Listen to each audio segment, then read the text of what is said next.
சமீப காலத்தில் ஃபிசியோதெரப்பி சிகிச்சைக்கு மூட்டு மாற்று அறுவை சிகிச்சை செஞ்சு டிகேஆர் அதாவது டோட்டல் நீ ரீப்ளேஸ்மெண்ட்னு சொல்லுவோம்.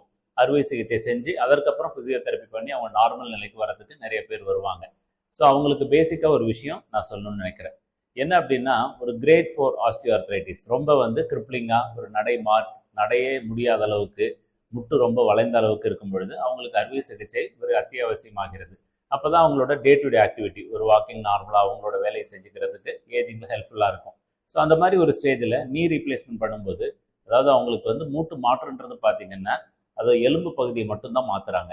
அந்த இடத்துல இருக்க தசை ஜவ்வு அதே அப்படியே தான் இருக்க போகுது. ஸோ அந்த புதுசாக வந்த ஒரு செயற்கை மூட்டுக்கு அந்த தசைகளையும் ஜவ்வு இதெல்லாம் பழக்கப்படுத்தும் போது தான் உங்களோட நார்மல் டே டு டே லைஃபுக்கு ரொம்ப ஹெல்ப்ஃபுல்லாக இருக்கும். அதே மாதிரி டியூரபிலிட்டி ஆஃப் த ரீப்ளேஸ்மெண்ட், ஒரு அறுவை சிகிச்சை செய்து ஒரு மூட்டு மாற்று பண்ணும்பொழுது ஒவ்வொரு இம்ப்ளான்ட்டுக்கு தகுந்த மாதிரி ஒரு லைஃப் இருக்குது. ஒரு சில இம்ப்ளான்ட் பார்த்தீங்கன்னா 10 இயர்ஸ் இருக்கும். ஒரு சிலது பார்த்தீங்கன்னா இப்போ ரீசெண்ட் அட்வான்ஸில் 25 இயர்ஸ் வரைக்கும் ஒரு நீ ரீப்ளேஸ்மெண்ட் பண்ண மெட்டீரியல் இருக்கும். ஸோ அதற்கு தகுந்த மாதிரி உங்கள் தசை ஜவ்வு வலுவாக இருக்கணும் அப்படின்னா ஃபிசியோதெரப்பி மருத்துவரை அணுகி கரெக்டான ஒரு ப்ரோட்டோக்காலில் சிகிச்சை பண்ணிங்க அப்படின்னா பெட்டராக உங்கள் நீ உங்கள் லைஃப் லாங், அதுக்கப்புறம் ஒரு 70 வயசில் ஆப்ரேஷன் பண்ணி 95 100 வயசு வரைக்கும் அந்த மூட்டு ரொம்ப உதவியாக இருக்கிற மாதிரி இருக்கும். நன்றி, வணக்கம்.